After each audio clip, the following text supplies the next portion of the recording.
Obrigada pelo convite, pela iniciativa brilhante de trazer esse bate-papo aqui entre amigas, né? Porque quando a gente fala em palestra, né, fica aquela imagem, alguém vai falar e o restante só vai ouvir. Não, a gente vai aqui bater um papo, né, entre colegas advogados, síndicos profissionais, síndicas, gestores em geral, que estão aí nos assistindo. Gostaria de parabenizar, então, pela iniciativa da Capacitar Condominial. Depois esse bate-papo vai ficar gravado, né? O pessoal vai ter acesso aí. E, assim, é um prazer, é uma honra falar de condomínio, falar sobre liderança feminina. Como você bem introduziu aí, o mercado hoje pede, né, a presença feminina. Ele exige a presença feminina. E dentre os tópicos aí que me foram propostos para trazer nessa noite para vocês, estão os desafios, né, da gestão feminina no mercado de trabalho, especialmente voltado aí para condomínios, né? O que a gente vê é uma resistência, né? Em geral, a gente vê uma resistência realmente em se ter aí mulher em posição de gestão em condomínios. Por quê? O condomínio, ele é aquela figura, né, em que exige-se muito conhecimento em manutenção, né, saber um pouco de cada coisa, engenharia, parte estrutural, lidar com prestadores de serviço de construção civil, né, porque as manutenções em geral ali são voltadas para a construção civil, seja engenharia elétrica, mecânica, enfim. Então tem ainda uma resistência muito grande de se aceitar mulher nessa posição por achar que ela não vai entender daquele assunto. Ela vai entender só de uma parte, mas não do todo, né? Então, esse eu vejo como sendo o primeiro desafio. Quando uma mulher assume, a primeira coisa que ela vê, né, como síndica ali, recebendo a área comum é: o que é que eu fiz? Né? Não conheço da área, nunca trabalhei com isso, mas assim como um síndico, o homem também tem esse desafio, mas a gente sabe que por ser coisas mais pesadas, né, a própria gestão no dia a dia, ela é bem pegada. E a gente vê que as mulheres muitas vezes ficam tímidas, né? Eu vou contar um episódio para vocês de um condomínio que eu tive a oportunidade de assessorar, não como advogada, mas como gestora de contratos da parte da administradora, em que estava sendo entregue as áreas comuns e precisava subir no barrilete. O barrilete é acima, né, do nível mais alto do prédio. Todo mundo com receio de subir. Conselho, o próprio engenheiro que foi contratado para acompanhar ali, né, a entrega das áreas comuns, se via que ele estava bem cuidadoso, bem cauteloso, mesmo com capacete, com equipamento de segurança. A hora que todo mundo piscou, cadê a síndica? Ela já estava lá em cima. Ela foi a primeira a subir. Então, ali ela deu o tom daquela vistoria, ela se mostrou à frente, né? E isso tudo deu muita credibilidade para ela enquanto síndica, recém-assumida, nunca tinha desempenhado a função, mas aquela resistência foi sendo quebrada naquele momento, né? Com a própria iniciativa dela, a gente viu que o pessoal respirou ali: opa, estamos em boas mãos, ela está disposta, ela está aí empenhada, né? Uma outra situação de desafio, né, é o medo, como você pontuou, Carla, muito bem, né? O medo do desconhecido. Mas o conhecimento, ele suplanta o medo. Buscar informações, buscar a capacitação, cursos idôneos, conhecer, né, de vários assuntos. Ninguém nasce sabendo, gente, ninguém nasceu síndico. Mesmo aquele que é síndico há 20 anos, ele teve seu primeiro dia de frio na barriga, de assembleia, a primeira prestação de contas. Então, saber como fazer, estar aí cercado de bons profissionais, né, que assessorem em todos os assuntos necessários, é de suma importância. E por último, e não menos importante, como desafio, a multidisciplinariedade. Condomínio envolve de tudo um pouco. Como eu falei agora no começo, manutenção, né, a entrega de uma área comum, entender de estética, entender de fachada, entender de convenção, de regimento interno, de código civil, de código penal, por que não, em situações em que o síndico pode ser vítima, né, de crimes aí, ou propriamente um condômino que ele precisa assessorar, especialmente e infelizmente nesses casos de violência doméstica, tem que ter um conhecimento profundo até até onde pode ir, o que se deve fazer, quais ações que se devem tomar sem se colocar em risco, no caso das líderes, aí, das gestoras, auxiliar sim, acolher sempre, sem se colocar em risco, trazer um resultado para aquela pessoa que está sendo aí vítima, né? E o proteger, o cuidar é da mulher. E aí eu passo para a segunda proposta, que é a vantagem, né? Quais são as vantagens aí da liderança feminina, já aproveitando esse gancho aí? A mulher, a gente estava batendo um papo aqui antes de começarmos, a Rússia estava falando o que é ser mulher, né? Mulher é cuidar. Muitas vezes ela não gesta, mas ela cuida de todo mundo ao seu redor, cuida dos pais, cuida do esposo, por que não, né? Então, não necessariamente como mãe, mas como uma cuidadora. E a mulher, isso é só vantagem, né? Além de ser multitarefas, porque a mulher, ela consegue ter uma visão de tudo ao mesmo tempo e de cada coisa separadamente, né? Se compararmos aí ao mundo animal, a mulher é como se fosse um polvinho, né? Ela tem aqueles vários braços, faz várias coisas ao mesmo tempo, mas não só os braços, mas a visão dela. Consegue enxergar de tudo um pouco, né? Como eu disse, e de tudo ao mesmo tempo. Então, a mulher que cuida de casa é a mesma que consegue ser uma excelente síndica. Ela consegue fazer um orçamento enquanto ela faz o almoço, né? A síndica, a gente sabe que está ali no dia a dia do condomínio. Então, essa característica de ser multitarefas aí, que é intrínseca aí ao sexo feminino, né? Ao gênero feminino, a gente sabe que faz grande diferença na vida condominial, na vida de gestão como um todo, né? A visão em detalhes. Muitas vezes, a pessoa que está focada numa coisa, ela não consegue enxergar, né, os detalhes daquilo. Ela tem uma visão ampla, uma visão geral, mas a mulher não, ela vai a fundo na sua própria intuição, né? Mas, acima de tudo, no seu conhecimento, conhecer do assunto, que lhe permita se aprofundar e fazer as perguntas certas, seja para um funcionário aí que esteja, né, descumprindo sua função, seja num condômino mais aí acalorado, descontente, saber ouvir, né? A sensibilidade feminina também traz aí uma vantagem, só vantagem para o nosso dia a dia de uma gestão aprofundada, séria, conhecedora, ativa. E, por último e não menos importante, né, as dicas práticas aí para potencializar essa liderança, né? Jamie Dimon, ele é o CEO mais conhecido do mundo hoje. Ele é CEO do JP Morgan Chase, que é um dos bancos com maior crescimento aí mundial. E ele traça, né, enquanto gestor, enquanto CEO, ele traça algumas características. Eu estive assistindo uma palestra dele, achei bem interessante alguns pontos. Nem tudo se aplica, porque um banco visa lucro, mas aí a gente traz para o condomínio. Qual é o lucro de um condomínio?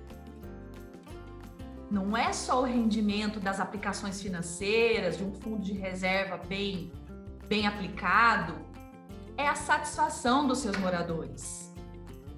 É a ausência de conflito, é a ausência daquele burburinho quando o síndico passa. É um agregador, é um fator agregador que traz essa satisfação para os condôminos. Então, esse é o lucro que a gente pode enxergar no nosso patrimônio condominial. É claro, sem deixar de lado a valorização do patrimônio mesmo físico, né? Um condomínio bem cuidado, um condomínio com manutenção em dia, só tem a agregar no patrimônio individual de cada um.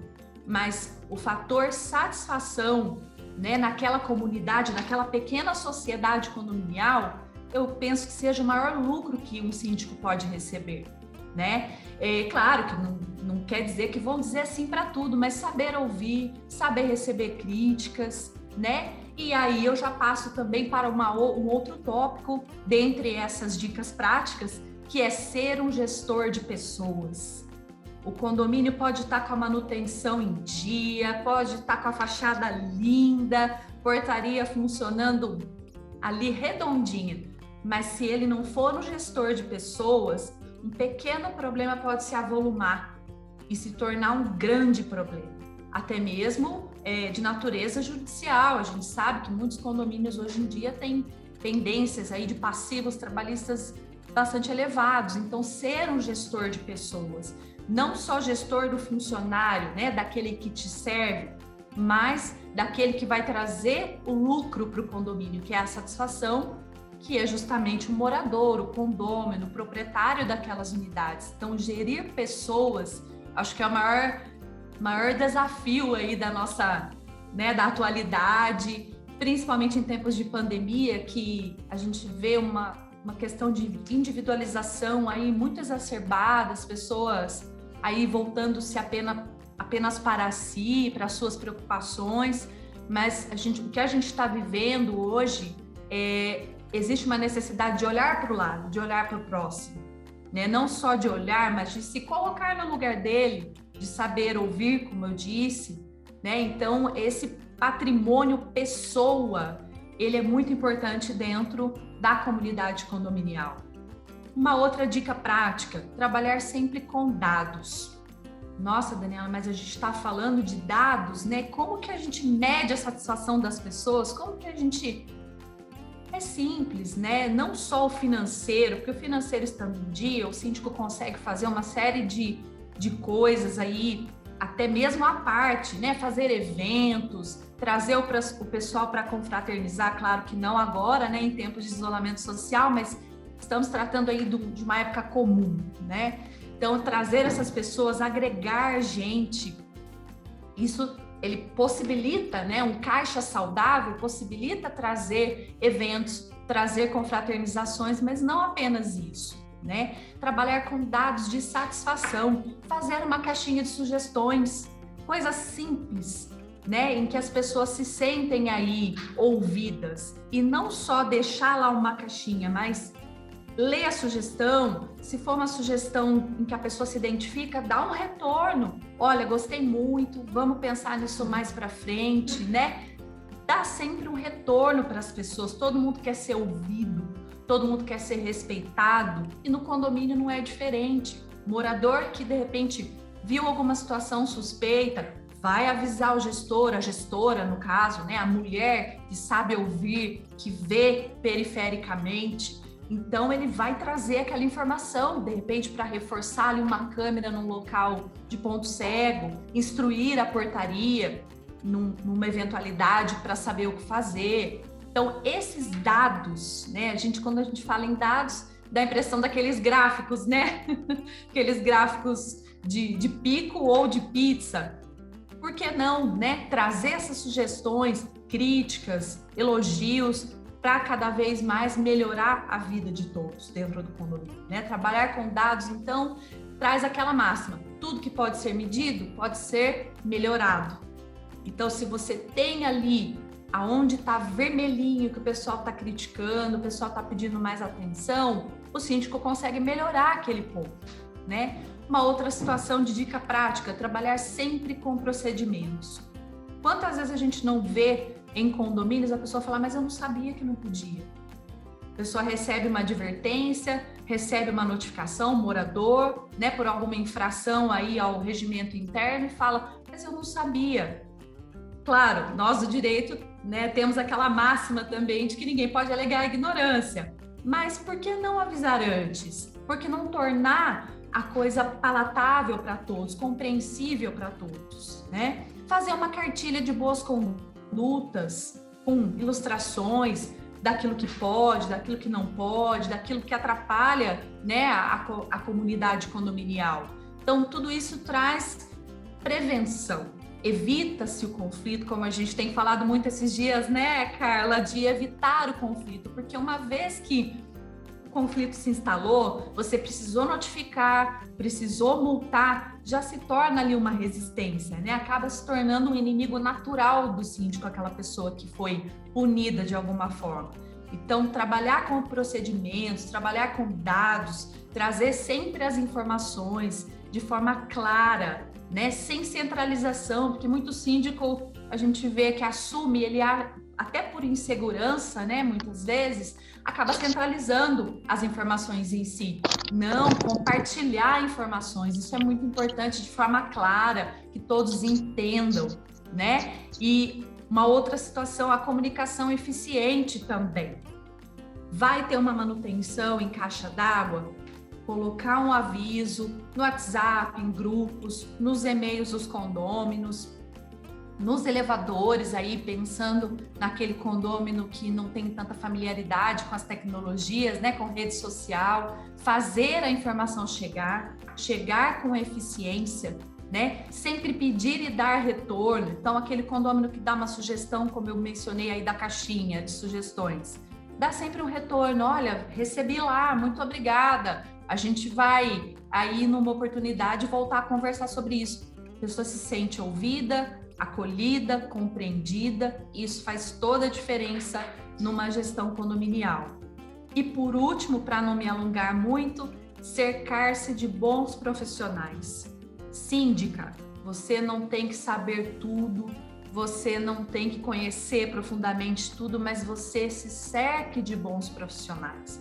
Uma boa administradora, que operacionalize seus pagamentos em dia, né, que faça aí a gestão financeira do condomínio, né, recebimentos aí das cotas condominiais, um jurídico independente, um jurídico aí sem vínculo com a administradora, né, que consiga te pontuar preventivamente tudo aquilo que é necessário na vida condominial, seja numa advertência, seja na demissão de um funcionário. Ter um bom jurídico aí como seu braço direito é muito importante.